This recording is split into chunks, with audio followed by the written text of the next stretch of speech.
Salut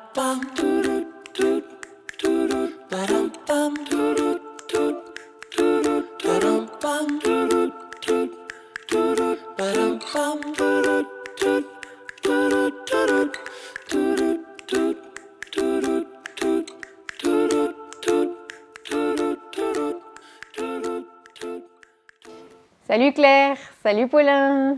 Alors ce matin, on va parler un petit peu du 4 pattes. Cette étape permet de mettre en place en fait des réflexes qu'on appelle contralatéraux, donc le croisement d'axe entre le côté gauche, côté droit. Et tout ça, ça va permettre de donner de l'information, de croiser les informations au niveau cérébral. Ça permet à l'enfant en fait de trouver son équilibre avant la position debout.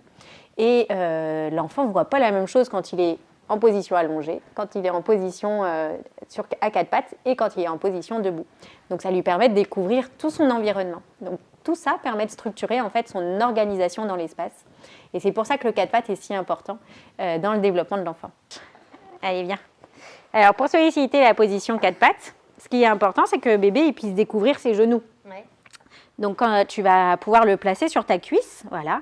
Et puis tu lui donnes un peu de l'information, tu vois, tu lui donnes de la sollicitation au niveau des genoux. Et lui, ce qu'il veut, c'est aller attraper la tour qu'on met de l'autre côté parce qu'il faut une motivation quand même. Et hop, il va passer au-dessus de ma jambe, de ma cuisse, pour pouvoir attraper la tour. Ça, tu vas le solliciter plusieurs fois dans la journée. Et quand il est en appui ici sur le sol, tu viens solliciter les genoux.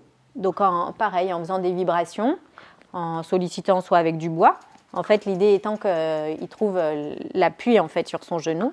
Et bien évidemment, on sollicite les deux genoux pour qu'il y ait bien un appui des deux côtés. Comme pour Paulin, c'est facile. Tu peux positionner tes deux jambes ou un coussin pour que du coup, ça soit plus difficile dans l'obstacle. Il va solliciter tout l'ensemble du corps. Ouais, c'est super, Paulin. Et ça va renforcer en fait sa tonicité pour qu'ensuite il se mette en position 4 pattes. Bravo, Paulin!